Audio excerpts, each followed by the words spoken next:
Kuna magonjwa ambayo yamekuwa yakiwasumbua wanawake wengi. Hivyo, katika mada leo nitakuletea magonjwa ambayo mara nyingi yamekuwa yakiwasumbua wakina mama na yamekuwa yakiwaletea changamoto mbalimbali za kiafya. Utakuwa nami Daktari Lenny Komba nikikuletea mada hii kwa undani. Kama ulikuwa bado kujiunga nasi, bonyeza alama subscribe kisha kengele pembeni yake. Ugonjwa wa kwanza ni magonjwa ya mfumo wa mkojo, tunaita urinary tract infection.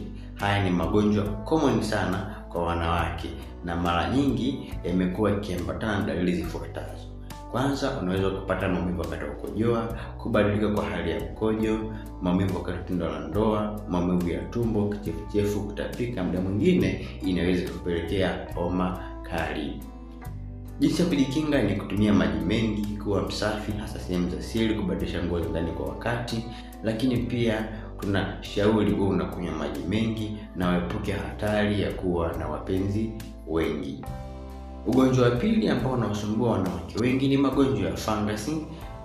Magonjwa haya ya fangasi mara nyingi yamekuwa yakisababishwa na fangasi aina ya Candida. Na dalili zake ni pamoja na harufu mbaya ya ukeni, kutoka na uchafu ukeni, lakini pia kuwashwa sehemu za siri. Jinsi ya kujikinga ni pamoja na kubadilisha nguo za ndani kwa wakati, kupata matibabu haraka, lakini pia kutokuwa na wapenzi wengi, lakini pia kupata matibabu na kuzingatia dawa ambazo tunakupatia kuhusu magonjwa ya fangasi. Ugonjwa wa tatu ni kansa au saratani ya mlango wa kizazi. Saratani hii husababishwa na virusi aina ya human papilloma virus. Sasa dalili zake ni pamoja na maumivu makali wakati wa tendo la ndoa, kutokwa na damu, lakini pia muda mwingine inaweza ikaambatana na maumivu ya tumbo au pia kuishiwa damu. Lakini pia cha kujikinga ni kupata chanjo ya human papilloma virus kwa wale ambao wenye umri wa kupata chanjo, lakini kwa wale ambao umri wao hauruhusu kupata chanjo, tunashauri wafanye uchunguzi wa kina kuhusu saratani ya mlango wa kizazi. Kitu kingine cha kujikinga ni kupata matibabu mapema na hakikisha unamaliza dozi kadri ambavyo umeshauriwa na daktari au mtaalamu wa afya. Ugonjwa mwingine ambao umekuwa ukiwasumbua wanawake wengi ni magonjwa ya mfumo wa uzazi, tunaita pelvic inflammatory diseases. Magonjwa haya mara nyingi husababishwa na bakteria na dalili zake ni pamoja na kutoka na uchafu sehemu za siri, maumivu makali ya tumbo, lakini pia kupata maumivu wakati wa tendo la ndoa. Maumivu haya yanaweza yakatokea baada au kabla, lakini pia yanaweza yakaambatana na kutokwa na damu.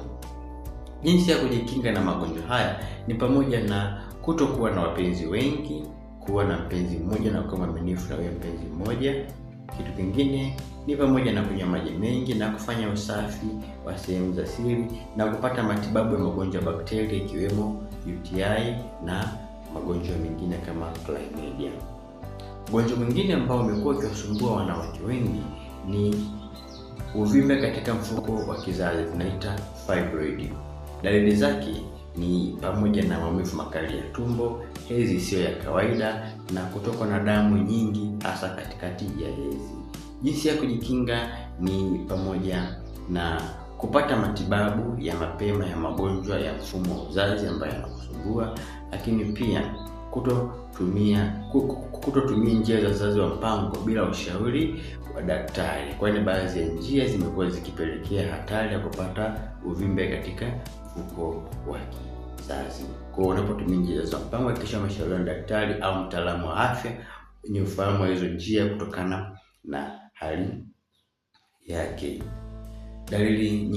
Ugonjwa mwingine ambao umekuwa ukiwasumbua sana wanawake ni magonjwa ya ovari, tunaita polycystic ovarian syndrome. Magonjwa haya yanasababisha na mabadiliko ya homoni katika wanawake ambao wapo katika umri wa uzazi.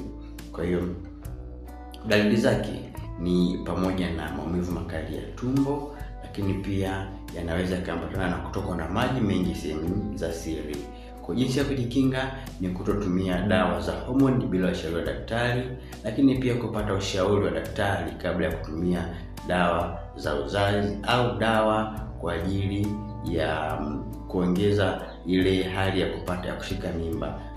unaenda dawa kwa ajili ya infertility. Kwa hiyo pata ushauri wa daktari kabla ya kutumia dawa hizo. Haya yalikuwa ni miongoni mwa magonjwa ambayo yanawasumbua wanawake wengi. Nikuombe kama kuna jambo ambalo ungependa tujifunze, andika kwenye comment section nasi tutajifunza. Nikutakie siku njema na Mungu akubariki.